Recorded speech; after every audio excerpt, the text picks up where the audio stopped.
ეთერშია ბიზნესი რუსთავი ორზე, მე ჟურნალისტი სოფო ხანაშვილი გრიგა ვარ. თუ ავტომობილის საზღვარგარეთ ყიდვა ან ჩამოყვანა გაქვთ გადაწყვეტილი, ეს ინფორმაცია ნამდვილად დაგაინტერესებთ. საქართველოში 6 წელზე მეტი წლოვანების ავტომობილების შემოყვანა აიგრძალება. შესაბამისი კანონპროექტი მთავრობამ პარლამენტს უკვე წარუდგინა პრემიერ-მინისტრის განმარტებით. მიზეზი ქვეყანაში ავტომობილების რაოდენობის ზრდა, რაც საგზაო მოძრაობის გადატვირთვას და ეკოლოგიური მდგომარეობის გაუარესებას იწვევს. 2012 წლის მონაცემებით საქართველოში 864,000 ავტომობილი იყო რეგისტრირებული, წლევანდელი მონაცემებით კი მაჩვენებელმა 2 მილიონს გადააჭარბა. საქართველოს ავტოპარკი ახლდება, თუმცა ნელი ტემპით 80% ჯერ კიდევ 20 წელზე მეტი ასაკის მანქანაა. ტრანსპორტისა და გზების ასოციაციაში მიიჩნევენ, რომ ავტოპარკის განახლების პროცესი უნდა დაჩქარდეს და ამისთვის კონკრეტული ნაბიჯების გადადგმა მნიშვნელოვანია. ასეთ ნაბიჯებს შორის ასახელებენ მაგალითად შიდა წვის ძრავის მქონე ახალ მანქანებზე გამბაჟების გადასახადის შემცირებას, ასევე ეკოლოგიურად სუფთა ტრანსპორტის შეძენის შემთხვევაში კრედიტის აღებისას მომხმარებლის წახალისებას. ასოციაცია არსებულ დადებით ტენდენციებზეც საუბრობს, მაგალითად ელექტრომობილების უფასო გამბაჟება და ელექტროდამტენების რაოდენობის ზრდა.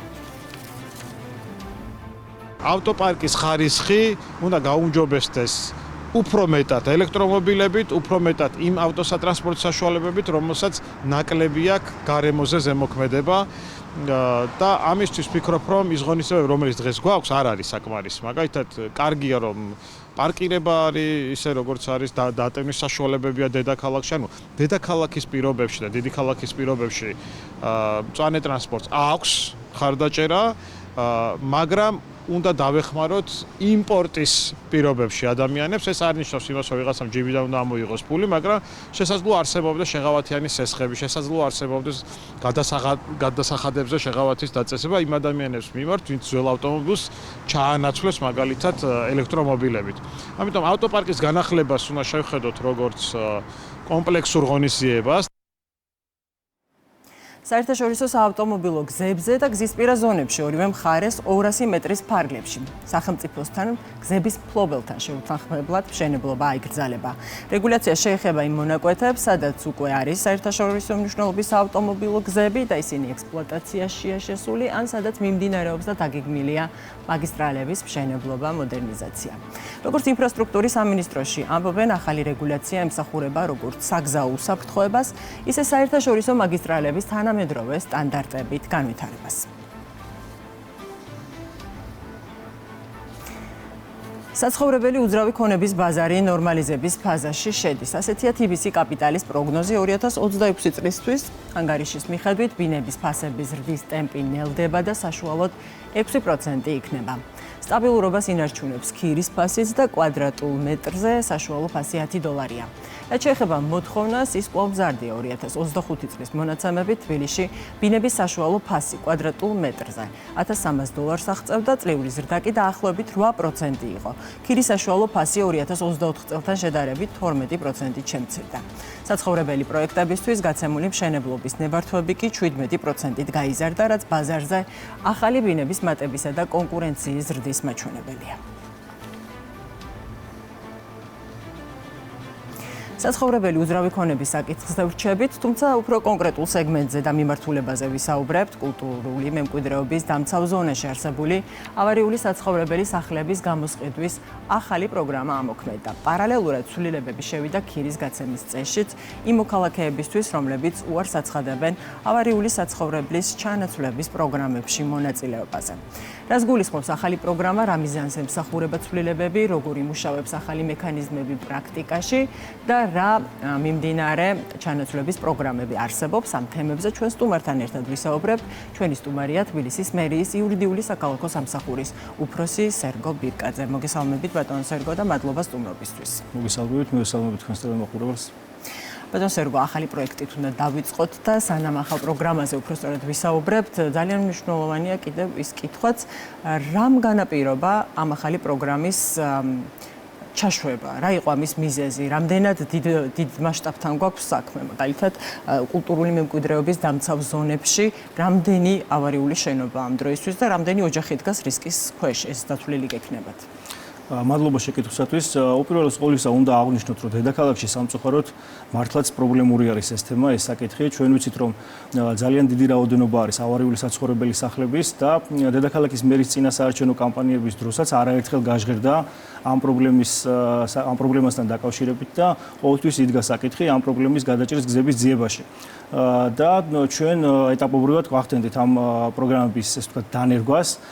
ყველაზე მთავარი რაც იყო, ანუ პირველად დაიწყო იმით, რომ თბილისის განვითარების ფონდი მაგალითად 10 მილიონ ლარს ხარჯავს უკვე ისტორიულ უბნებში რეაბილიტაციისთვის და თქვენ იცით, რომ მაგალითად ორბელიანის მოედანი, იგივე გუდიაშვილის მოედანი, მისი მიმდებარე ქუჩები უკვე დღეს რა მდგომარეობაში არის, ხო, როგორი კეთილმოწყობილია და უკვე განახლებულია და ასეთი მსგავსი არაერთი უბნის ესე ვთქვათ რეაბილიტაცია მიმდინარეობს. გარდა მაგისა, ჩვენ რამდენიმე წლის წინ ავარიული საცხოვრებელი სახლების ჩანაცვლების პროგრამა შემოვიღეთ. მესამე, მეოთხე და მეხუთე ხარისხის დაზიანების შემთხვევაში თბილისის განვითარების ფონდი ასევე უზრუნველყოფს მოქალაქეებისათვის თავიანთ საკუთრებას, ანუ იმ ადგილზე, სადაც მათი საცხოვრებელი სახლები არის, მის დემონტაჟს და მის ადგილზე ახალი კეთილმოწყობილი თანამედროვე ტიპის საცხოვრებელი სახლების მშენებლობას და ისე რომ მოქალაქე საერთოდ ერთი თეთრი არ ეხარჯება, იმიტომ რომ ამ პერიოდში მშენებლობის პერიოდში მოქალაქეები არიან გასულები ქირით, რომელსაც ასევე მუნიციპალიტეტი იხდის.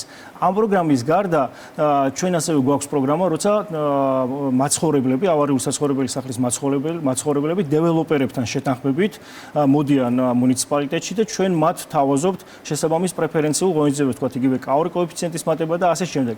ანუ რამდენიმე პროგრამა უკვე დაინერგა ამ მიმართულებით და უნდა აღნიშნოს, რომ საკმაოდ წარმატებულად ხორციელდება. ჩვენ ძალიან ბევრი მაგალითი გვაქვს უკვე, ბევრი ჩანაცვლებული პროექტია უკვე, განხორციელებული, ახალაშენებული კორპუსები გვაქვს უკვე და ასევე ათეულობით პროექტი მიმდინარე პროცესშია. რამდენი კორპუსი აშენდა, რადგან თქვენ ახლა მიმდინარე პროექტები დაიწყეთ ეს 5 კორპუსამდე უკვე არის აშენებული, ხოლო ათეულობით, რამდენიმე ათეული კორპუსის მშენებლობა უკვე მიმდინარე პროცესშია, როგორც პროექტირების, ასევე უშუალო მშენებლობის პროცესში. და აქტიურდნენ მოქალაქეები, ბატონო სერგო, იმიტომ რომ იყო ერთი პერიოდი, როდესაც მერი მოუწოდებდა ხოლმე მოქალაქეებს, რომ მიემართათ მუნიციპალიტეტისთვის. ეს აქტიურობა, ეხლა ეს პროცესი შედარებით დაჩქარდა? კი, გააქტიურდა ნამდვილად, შეიძლება ითქვას. უბრალოდ აქ მნიშვნელოვანი არის ის, რომ ამ პროგრამის განხორციელებას აუცილებლად ჭირდება მოსახლეობის 100%, ანუ მესაკუთრეთა 100%-ის თანხმობა. ამიტომ ზოგჯერ რთულია ხოლმე მოსახლეობის 100%-ის ერთ პოზიციაზე დადგომა და რიგ შემთხვევებში ეს აფერხებს მათი მხრიდან გადაწყვეტილების მიღებას. თუმცა უკვე ამ კონკრეტული, ესე ვთქვათ, მაგალითებიდან გამომდინარე, წარმატებული მაგალითებიდან გამომდინარე, რაც უკვე განხორციელდა დედაქალაქში, უკვე აჩენს ერთგვარ სტიმულს მოქალაქეებშიც, მოსახლეობაშიც და უკვე თანდათან მომატებული არის განაცხადების რაოდენობა. ეხლა რომ დაუბრუნდეთ ამ კონკრეტულ ახალ პროგრამას, მიუხედავად იმისა, რომ ეს ამდენი პროგრამა უკვე არსებობს, გამოიკვეთა ესე ვთქვათ, ესეთი მოსაზრებებიც, რომ ზოგიერთ მოქალაქეს შეიძლება არ სურდეს მაგალითად დაელოდოს მშენებლობის პროცესს და მისთვის უფრო სასურველი იყოს მისი ეს კუთვნილი ქონება, რომელიც ავარიულ საცხოვრებელ სახლში აქვს, ანუ ყისიერად გაყიდოს.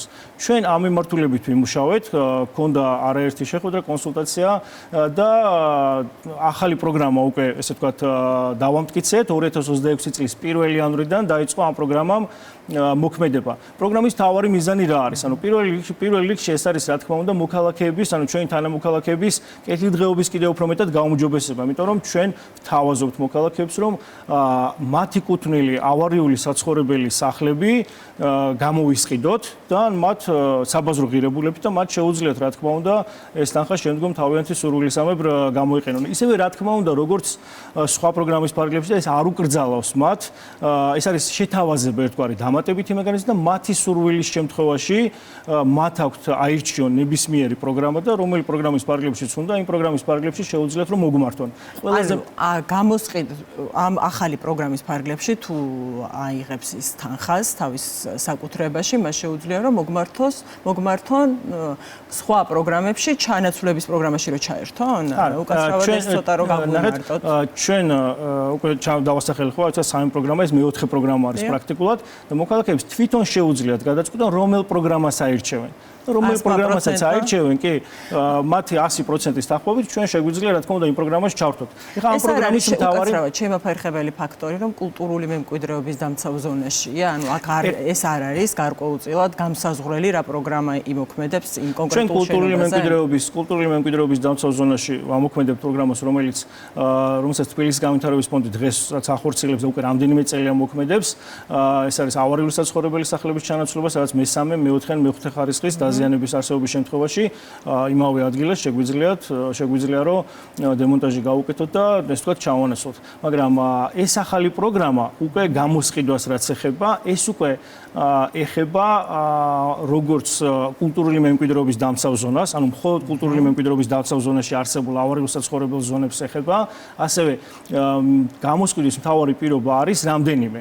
ერთ-ერთი მთავარი ეხება ხო მხოლოდ კულტურული მემკვიდრეობის დამცავ ზონას? მხოლოდ კულტურული მემკვიდრეობის დამცავ ზონას ეხება, იმიტომ რომ ჩვენ იგივე წეგან ვახსენე, რომ თქვა დეველოპერთან ერთად კაური კოეფიციენტის მატების შემთხვევების თქვა პროგრამების არსებობს, მაგრამ ისტორიულ ზონაში რა თქმა უნდა დედაქალაქი ერიდება რასაკვირველია კაური კოეფიციენტის მატებას, მაღალ ინტენსივობას, იმიტომ რომ უნდა იყოს აუცილებლად შენარჩუნებული ეს ისტორიული урბანული გარემო, რაც თბილისისთვის ერთგვარი ნიშაა და ეს აუცილებლად უნდა დარჩეს და არ უნდა დაიღოს. ძალიან ცოტა დრო გრჩება, ძალიან ბევრი დეტალი დაგვრჩა დასაზუსტებელი. რას გულისხმობს ეს პროგრამა, რომ უთხრათ, როგორ ხდება გამოსყიდვა, როგორ ხდება ფასის დადგენა, ვინ სწავლობს, ვინ ადგენს ამ გამოსყიდვის მთავარი პირობა რა არის? პირველ რიგში 100%-ის თანხმობა მესაკუთრეების. ანუ ყველა მესაკუთრე უნდა იყოს თანახმა, ასევე ავარიულობის ხარისხის საცხოვრებელი სახლის უნდა იყოს მეოთხე ან მეხუთე კატეგორიის, ასევე ავარიული საცხოვრებელი სახლის დემონტაჟმა, თუ ჩვენ შემდგომ გეგმავთ, რომ ის ავარიული საცხოვრებელი სახლი იყოს დემონტირებული და მის ადგილზე, ესე ვთქვათ, რაღაც საინვესტიციო პირობების პროექტი შეიკრას და ანუ შემდგომ მოხდეს მისი რეალიზაცია. ანუ მის დემონტაჟმა არ უნდა შეუქმნას საფრთხე მომიჯნავე მიწის ნაკვეთზე არსებულ სხვა შენობანაგებობას, თუმცა თუ ეს რისკი და საფრთხე იარსებებს, ასეთ შემთხვევაში მუნიციპალიტეტი მზად არის, რომ მომიჯნავე მიწის ნაკვეთზე არსებული შენობანაგებების გამოსყიდვაც განახორციელოს, თუ რა თქმა უნდა, იქაც 100%-ის თანახმა იქნება. რაც შეეხება პროცესს, მოქალაქეები როცა შეთანხმდებიან, მათ შეუძლიათ მიმართონ თბილისის განვითარების ფონდს ან მერიას ნებისმიერ სერვის ცენტრს, ანუ არ არის პრობლემა, მაინც შესაბამის და ასე ვთქვათ სამსტრუქტურო ერთეულებამდე მივა ეს საკითხი და ჩვენ ვიწყებთ შემდგომ ნაბიჯების გადადგმას, რომ ჩვენ ვაფასებთ მათ რეგისტრირებული ფართებს სამხარაულის ექსპერტიზის ბიუროს დასკვნით და რა ფასიც იქნება სამხარაულის მიერ დადგენილი ამ საბაზრო ღირებულებით მოახდენთ გამოსყიდვას. ეხლა რაც შეეხება გამოსყიდვას დაქვემდებარებული ობიექტები, ანუ რა საკუთრების ობიექტი შეიძლება იყოს გამოსყიდული. ბუნებრივია პირველ რიგში უნდა იყოს რეგისტრირებული ფართები, თუმცა ყველა რეგისტრირებული ფართი ვერ დაექვემდებარება გამოსყიდვას და კონკრეტულად რა ფართებია ესენი. ანუ ვინაც მესაკუთრეთ ამხანაგობის საერთო ქონება ბუნებრივია ვერ მოხდება მის გამოსყიდვა, ანუ ეს არის თქვათ იგივე ეზო, სადარბაზო, კიბის უჯრედი და ასე შემდეგ, ხო, მიწა რაც უბრალოდ ეს არის საერთო სარგებლობის ქონება არის. ასევე არ მოხდება გამოსყიდვა ავტოფარეხების, იმიტომ რომ ავტოფარეხებთან დაკავშირებით ჩვენ მიდგომა გვაქვს, რომ პირიქით მაქსიმალურად ვცდილობთ, რომ ეს უსახური ავტოფარეხები და ეს დაურეგისტრირებელი ავტოფარეხები ქალაქს მოვაშოროთ მოსახლეობის ჩართულობით და უამრავი მაგალითი გვაქვს, რომ ძალიან ბევრი სკვერი და რეკრეაციული სივრცე მოეწყო ამ ავტოფარეხების ადგილას.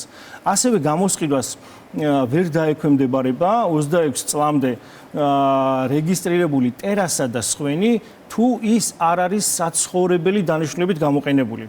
მინდა კიდევ ერთხელ ხაზი გავუსვა, თუ კი პირველი იანვრამდე რეგისტრირებული, იმიტომ რომ ამ იანვრიდან ამოქმედდა ეს წესი, ანუ მინდა კიდევ ერთხელ ხაზგასმით აღვნიშნო, რომ თუ სხვენი და ტერასა ფაქტობრივად საცხოვრებელი დანიშნულებით გამოიყენება, ასეთ შემთხვევაში მოხდება მისი გამოსყიდვა, მაგრამ თუ უბრალოდ არის მხოლოდ რეგისტრირებული და ის მას არანაირი საცხოვრებელი დანიშნულება არ აქვს, ის ვერ დაექვემდებარება გამოსყიდვას. ამას შემოწმებს სამხარაული. ამის შემოწმება ხდება გამგეობის მიერ და ასევე ამხანაგობის წევრების მიერ. ამის დადგენა, მის საცხოვრებელი მდგომარეობით გამოყენების ფაქტის დადგენა.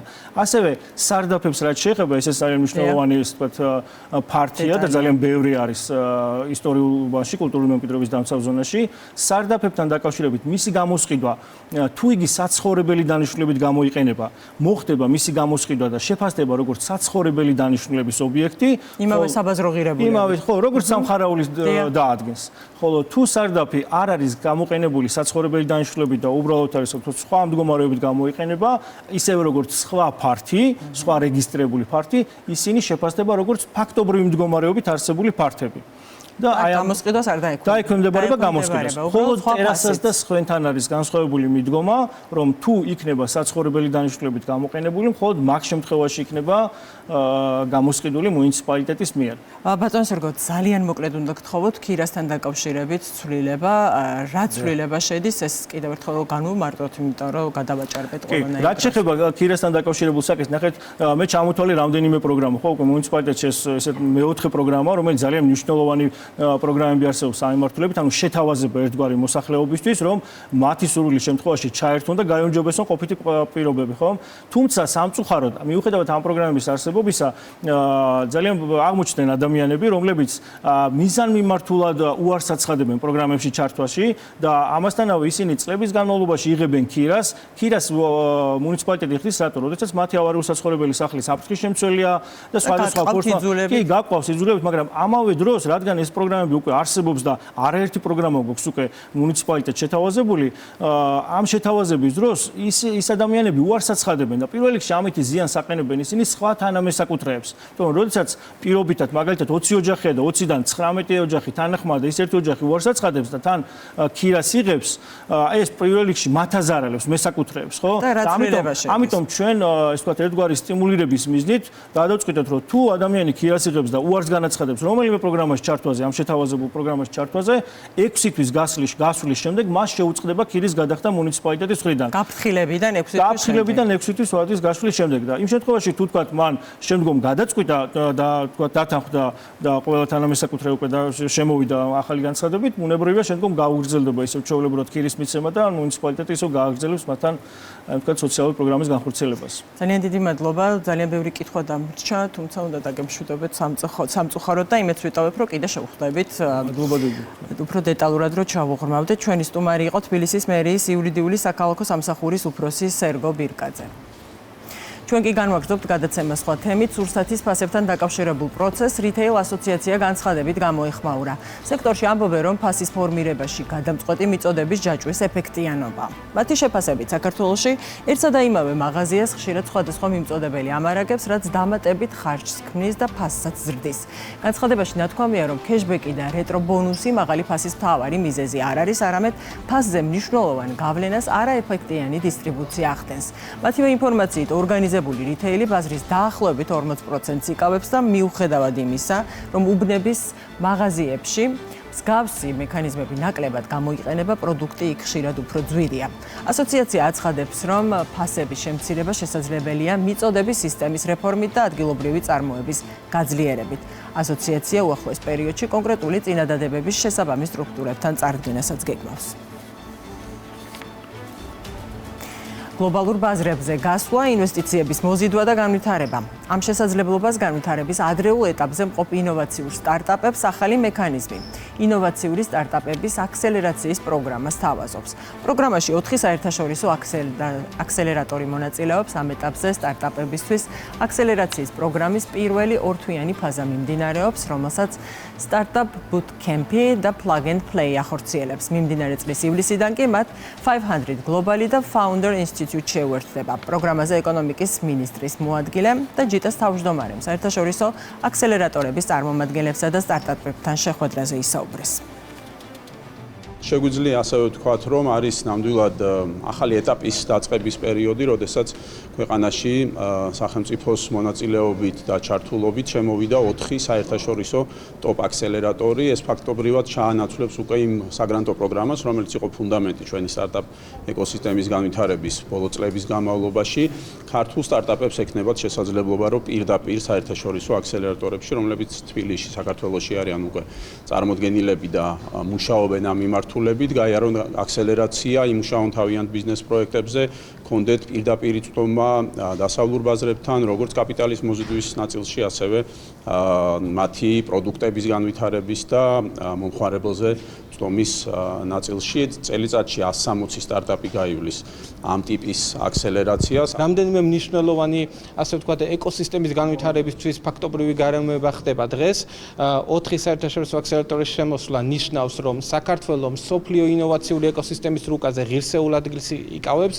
გარდა ამისა, საქართველოს მთავრობას თითოეული სტარტაპებისთვის აქვს ინოვაციური სტარტაპის სტატუსის მინიჭების შესაძლებლობა კანონში განხორციელებული ცვლილებების შედეგად, რითაც თითოეული ქართული სტარტაპი მინიმუმ 3 წელი 0%-იანი საგადასახადო რეჟიმი ექნებათ. ეს გვეხმარება როგორც სტარტაპი განვითარდეთ, შევისწავლოთ ეს ეკოსისტემა კარგად, გამოვიყენოთ უშუალოდ ის რესურსები, რაც ჯიტამ მოგვაწოდა, უშუალოდ SPC ჯორჯია სტარტაპ bootcamp ჯორჯიას მეშვეობით და მაქსიმალურად ვიყენებთ ჩვენ ამ რესურსებს იმ პლატფორმაზე, სადაც ვართ დარეგისტრირებული და ყოველდღიურად ვესწრებით ასეთ მნიშვნელოვან შეხვედრებს, რომელიც არის საკმაოდ ინფორმატიული ჩვენთვის, ასევე ეს გვაკავშირებს სხვადასხვა ინვესტორთან.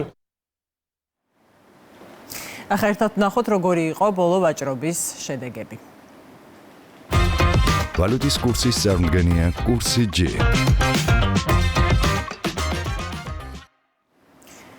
ლარი ყველა ძირითადი სავაჭრო ქვეყნის ვალუტასთან გამყარდა, რუსული რუბლის გარდა აქცირე გაუფასურება გვაქვს. დავიწყოთ დეტალურად, როგორია ოფიციალური გაცვლითი კურსი. 1 დოლარი 2 ლარი და 78 თეთრი ღირს, ევრო 3 ლარი და 19 თეთრი. 1 თურქული ლირა ისევ 6 თეთრად ივაჭრება, 100 რუბლის ფასიკი 3 ლარი და 47 თეთრია. 1 აზერბაიჯანული მანათი 1 ლარი და 58 თეთრი ღირს, 1000 სომხური დრამი 7 ლარი და 10 თეთრი. ვალუტის კურსის წარმდგენია კურსი G.